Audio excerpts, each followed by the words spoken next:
अस्सलाम वालेकुम स्टूडेंट्स, आप लोगों को आवाज़ आ रही है?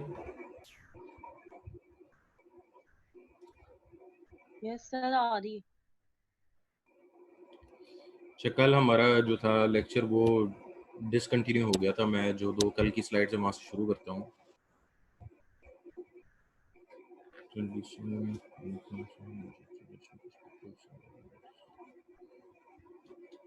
जो कल का लेक्चर पहले मैं थोड़ा सा माइनर रिवाइज कर दूँ, वो ये है कि जो साइबर एथिक्स है, ये कहा जाता है जी, ये एथिक्स की कोई स्पेशल फील्ड नहीं है। जो क्राइम और मर्डर है ये पहले से होते हैं, तो एथिकल इश्यूज एक नई एप्लीकेशन है एथिकल लॉज की। ये कोई एक ऐसा नया एरिया नहीं है जो इटसेल्फ एक यूनिक एरिया कहलाए। ये है जी ट्रेडिशनलिस्ट का व्यू। दूसरी तरफ हमारे पास है यूनिक, जो इसके हैं यूनिकनेस प्रोपोनेंट्स। वो ये कहते हैं कि ये एक स्पेशल एरिया इसलिए है कि वो क्राइम जो कि पहले वजूद में नहीं थे, मिसाल के तौर पे एक कंप्यूटर से 1 लाख लोगों को मॉनिटर करना या उनके डेटा को हैक करना, ये वो क्राइम्स हैं जो कि पहले पॉसिबल नहीं थे। या सैटेलाइट को हैक करके किसी एक शहर को जला देना, ये पहले पॉसिबल नहीं थे। अब अगर ये पॉसिबल हुए हैं तो इसमें इस टेक्नोलॉजी का बहुत बड़ा रोल है। तो ये दोनों के दरमियान की डिबेट थी जिस पे कल डिस्कशन हो रहा था, जिसमें से हमारे पास आखिरी 2 स्लाइड्स वो ये कहती थी कि सेकंड लास्ट स्लाइड थी, but uniqueness proponents tend to confuse uniqueness features of technology with unique ethical issues.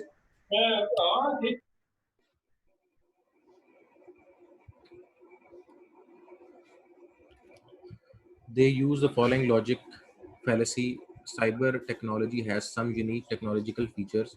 Cyber technology generates ethical issues. Therefore, the ethical issues generated by cyber technology must be unique.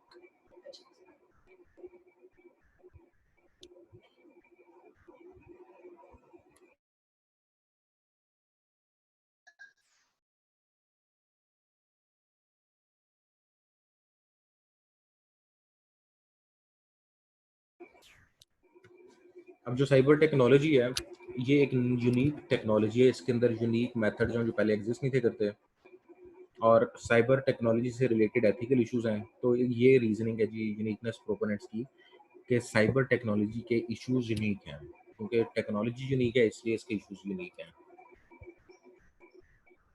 Traditionalists and uniqueness proponents are each partly correct. Traditionalists correctly point out that no new ethical issue have been introduced by computer science or computers. Uniqueness proponents are correct in the cyber technology in that sense that cyber technology has complicated our analysis of traditional ethical issues. दोनों अपनी जगहों पे ठीक है। जो traditionalist है वो कहते हैं ये कोई नया इशू नहीं इन्होंने आइडेंटिफाई किया, क्राइम पहले भी होता था, क्राइम के दरमियान की कोई चीज़ ही नई नहीं लेकर आए। तो जो यूनिकनेस प्रोपोनेंट्स है वो कहते हैं कि जी ये इतनी कॉम्प्लिकेशंस जो थी पहले क्राइम में नहीं होती थी जितनी टेक्नोलॉजी से आई हैं। तो ये लाहासिल डिबेट है दोनों के दरमियान की, ये आपकी इस बुक का जिससे स्लाइड्स में उसका एक हिस्सा था इसलिए हमने इसको डिस्कस किया। जो हमारा अगला टॉपिक है वो है cyber ethics as branch of applied ethics. अब जो एथिक्स है वो इन जनरल दो किस्म की होती है, एक होती है थ्योरेटिकल एथिक्स और एक होती है अप्लाइड एथिक्स। जो थ्योरेटिकल एथिक्स है वो सिर्फ और सिर्फ डेफिनेशंस और उनसे रिलेटेड जो थ्योरीज हैं उन पे रिलाई करती है या उनके एथिकल एस्पेक्ट्स को डिस्कस करती है, जबकि अप्लाइड एथिक्स जो है वो आपकी फिजिकल वर्ल्ड के अंदर जो आप कवानीन बनाते हैं, एथिकल स्टैंडर्ड्स बनाते हैं जिनका एप्लीकेशन से ताल्लुक हो, उसको अप्लाइड एथिक्स के अंदर लेकर आएंगे। Applied ethics, unlike theoretical ethics, examine practical ethical issues. It analyzes moral issues from the vantage point of one or more ethical theories. Ethicists working in field of applied ethics are more interested in applying ethical theories or the analysis of specific moral problems than in debating the ethical theories themselves. To simplify, ethical जो जो applied ethics है वो application से ताल्लुक रखती है। अब जो साइबर एथिक्स है ये फर्दर 3 हिस्सों में डिवाइड हुई है। तो सवाल है कि what are 3 distinct perspective of applied ethics. यहाँ पे बेसिकली अप्लाइड एथिक्स जो है वो एथिकल अप्लाइड एथिक्स की बात हो रही है, cyber ethics cyber technology applied ethics की बात हो रही है। अब जो साइबर टेक्नोलॉजी अप्लाइड एथिक्स है उनके 3 पर्सपेक्टिव कौन कौन से हैं जी? प्रोफेशनल एथिक्स, फिलोसॉफिकल एथिक्स और डिस्क्रिप्टिव एथिक्स। अब प्रोफेशनल एथिक्स क्या है? According to this view, cyber ethics is the field that identifies and analyzes issues of ethical responsibility for computing professionals. Consider a computer professional role in designing, developing, and maintaining computer hardware and software design. Suppose a programmer discover अभी एक मिसाल है, लेकिन पहले ये बताते हैं जी professional ethics हैं क्या। वो एथिकल स्टैंडर्ड्स और प्रैक्टिस जो कंप्यूटर प्रोफेशनल्स, क्योंकि आप कंप्यूटर साइंस के स्टूडेंट्स हैं, आप कंप्यूटिंग प्रोफेशनल्स हैं, आप जो है नेटवर्किंग के एरिया में भी जा सकते हैं, आप डेवलपमेंट के एरिया में भी जा सकते हैं, आप टीचिंग में भी जा सकते हैं। तो आपको एक एथिकल स्टैंडर्ड मेंटेन करना है जो कंप्यूटर साइंस की फील्ड आपसे एक्सपेक्ट करती है कि आप वो उसका एक मेयार बरकरार रखेंगे। वो जो एथिकल स्टैंडर्ड्स हैं वो आपके प्रोफेशनल एथिक्स एथिकल स्टैंडर्ड्स करेंगे, प्रोफेशनल एथिक्स के अंदर वो आएगी चीज़ आपकी। अब इसकी मिसाल उसने ये दी हुई है कि consider a computer professional role in designing, developing, maintaining, and computer hardware and software systems. Suppose a programmer discovered that a software product she has been working on is about to be released for sale to the public, even though it is unreliable because it contains bugs. तो सवाल उसके लिए should she blow the whistle? अब blow the whistle का मतलब है कि इस सॉफ्टवेयर में मसला है, ये नुकसान कर सकता है, तो क्या उसको ये बात किसी को बतानी चाहिए? जो विसल ब्लोइंग है वो ऑल्दो ये एक नेगेटिव टर्म इसलिए समझी जा रही है कि जी ये विकीलीक्स में बात इसको निकाल देनी चाहिए, लेकिन ऐसी बात नहीं है। जो ऑर्गेनाइजेशंस होती हैं वो इतने बड़े स्केल पे काम कर रही होती हैं कि उसके अंदर भी जो ज्यादतियां हो रही हैं वो लोग छुपाते हैं। क्या पता मैनेजर को डेडलाइन मिली हो कि आपने सॉफ्टवेयर डिलीवर करना है और मैनेजर झूठ बोल रहा हो कि जी सॉफ्टवेयर ठीक है, तो ज़रूरी तो नहीं कि वो जो वर्कर है वो बाहर किसी जाके बंदे को कि सॉफ्टवेयर में मसला है वो अपनी हायर मैनेजमेंट को भी बता सकती है। तो जो विसल ब्लोइंग है इसके लिए दोनों इंटरनल मेथड्स भी अवेलेबल होते हैं कि आप इशू को एस्केलेट करके रिपोर्ट कर सकें, और एक्सटर्नल भी एग्जिस्ट करते हैं, लेकिन बताना मकसद इसलिए कि उस सॉफ्टवेयर से किसी का नुकसान ना हो जाए।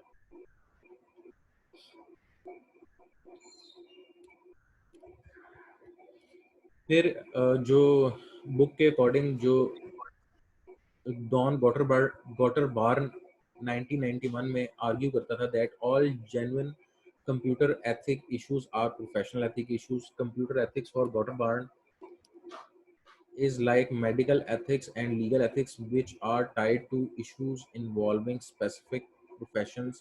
He noted that computer ethic issues aren't about technology. For example, we don't have an automobile ethic, airplane ethic. जो गॉटर बार्न है उसके मुख्तलिफ आस्पेक्ट्स थे प्रोफेशनल एथिक्स के बारे में उसने जो डिस्कशन किया.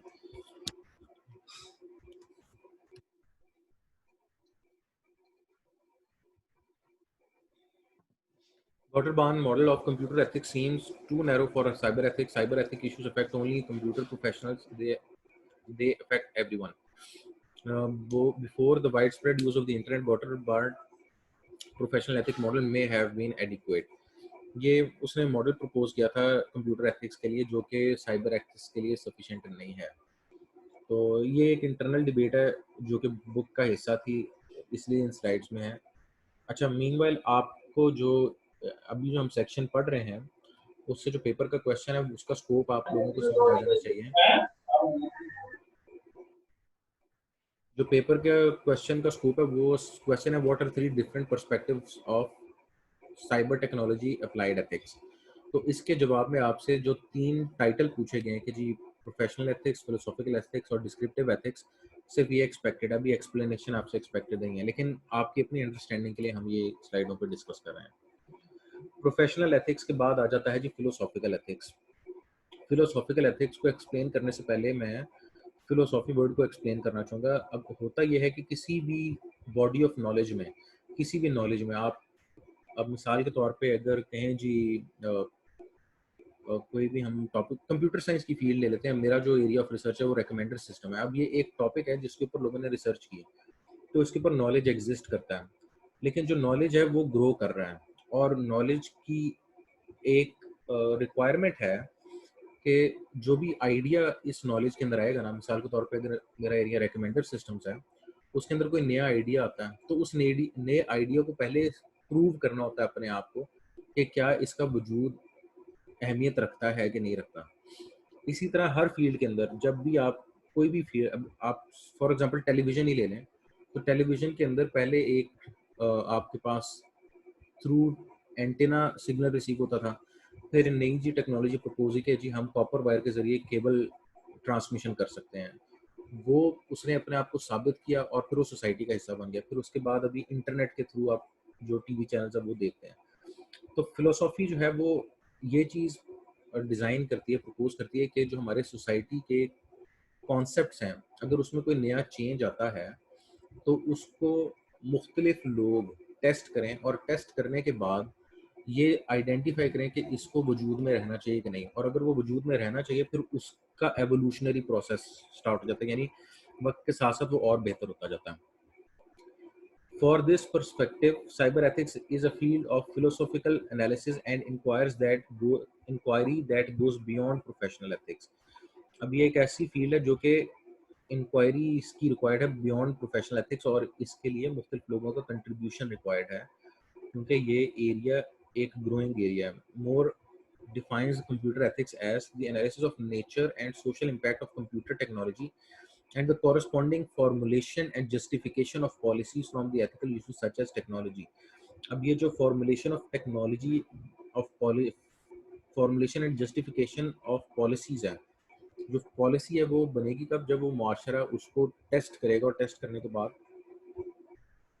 जब मुआशरे में वो चीज़ एग्जिस्ट करती होगी, उसके फ़ायदे या नुकसान से लोग पॉलिसीज़ प्रपोज करेंगे और फिर वो उसका अगला वर्जन आएगा, एवोल्यूशनरी प्रोसेस बिगिन हो जाएगा.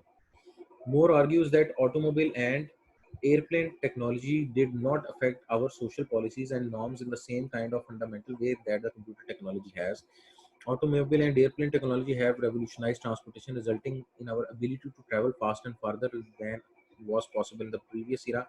But they did not have the same impact as our legal or moral system as they did not have the same impact on our legal and moral system as cyber technology.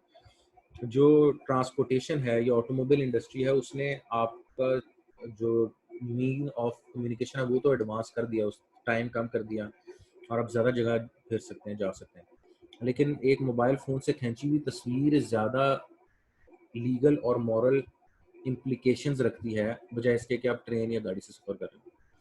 लेकिन अब वो मुआशरे में ये चीज़ वजूद में आ गई है, कंप्यूटर साइंस से रिलेटेड नई-नई चीज़ें आ रही हैं, तो अब हम लोग उसको टेस्ट करेंगे और उसको टेस्ट करने के बाद उसके फ़ायदे और नुकसानात आना शुरू हो जाएँगे और फ़ायदे नुकसानात आने के बाद उसकी पॉलिसीज़ बनेंगी। पॉलिसीज़ जो है वो हमारे पास एथिकल रूल्स डिफ़ाइन करेंगी। Phillips described the standard methodology used by philosophers in the applied ethics research as having three stages. Identify a particular controversial practice as a moral problem. Describe and analyze the problem by classifying concepts and explaining the factual data associated with the problem. Apply moral theories and principles to reach a position about the particular moral issue. जो Philips है उसने एक standard methodology जो कि पहले से exist करती है अप्लाइड एथिक्स को जस्टिफाई करने के लिए या टेस्ट करने के लिए, वो जो है इंट्रोड्यूस कराई इसके अंदर साइबर एथिक्स के अंदर। और वो 3 स्टेज का प्रोसेस उसने आइडेंटिफाई किया। उसने कहा कि पहले तो वो कंट्रोवर्सीज़ या प्रॉब्लम्स या इश्यूज़ को आइडेंटिफाई किया जाए जो माशरे में एग्जिस्ट करता है किसी टेक्नोलॉजी की वजह से। मिसाल के तौर पे जी मोबाइल से तस्वीर खींचना। अब उसके ऊपर describe and analyse the problem by clarifying concepts and examining the factual data associated with the problem. अब क्योंकि अब आपने प्रॉब्लम को इशू को आइडेंटिफाई कर दिया तो उससे रिलेटेड आपने डेटा को इकट्ठा करना है और फैक्ट्स इकट्ठे करने हैं ताकि आप उस पर डिस्कशन कर सकें। फिर apply moral theories principles to reach a position about the particular moral issue. अब जब एक आप डाटा इकट्ठा कर लेंगे उसके बाद फिर आप ये चीज़ डिस्कस करेंगे, मॉरल थ्योरीज उस पर लगाएंगे जो एग्जिस्ट करती हैं, डिबेट का हिस्सा बनेगी और उसके बाद फिर ये जस्टिफाई कर दिया जाएगा कि इसके ऊपर क्या कानून साजी करनी है और वो जो भी कानून होगा वो गाइडलाइन के अंदर कन्वर्ट हो जाएगा और वो स्टैंडर्ड्स में कन्वर्ट हो जाएगा जो फिर उस कॉम को या उस सिविलाइजेशन को इम्प्लीमेंट करना होता है। इसके बाद जी हमारे पास आ जाता है डिस्क्रिप्टिव एथिक्स। जो डिस्क्रिप्टिव एथिक्स है वो थोड़ा सा फ़र्क है। अभी तक हमने जो 2 एथिक्स पढ़े हैं, प्रोफेशनल एथिक्स और अ, दूसरा था हमारे पास फिलोसॉफिकल एथिक्स। ये जो एथिकल एरियाज़ हैं, ये बेसिकली रूल्स इनका आउटपुट अगर ये कुछ भी इनके अंदर वर्किंग होगी तो उसके आउटपुट में हमारे पास गाइडलाइन और रूल्स आएँगे।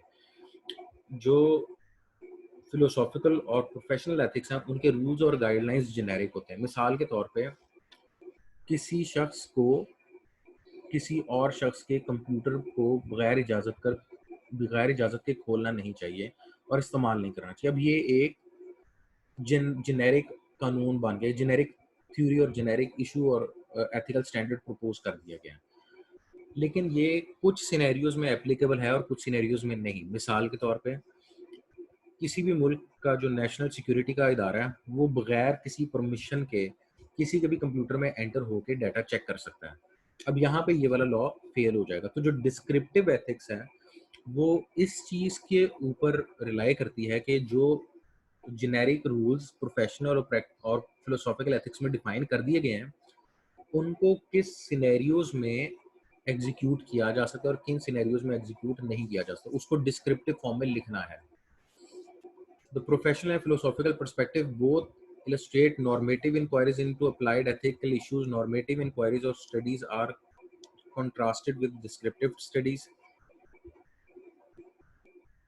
Descriptive investigations report about what is the case. Normative inquiries evaluate situation from vantage point of view of the question. What ought to be the case?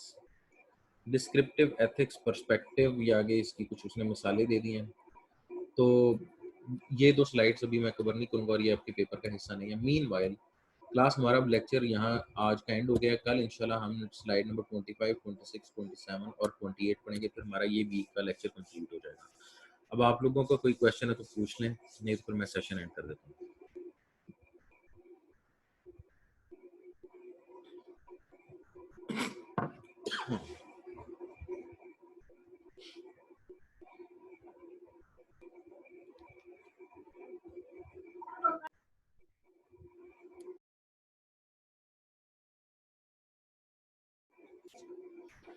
Okay class, मैं उम्मीद करता हूँ आप और आपके घर वाले सब खैरियत से होंगे।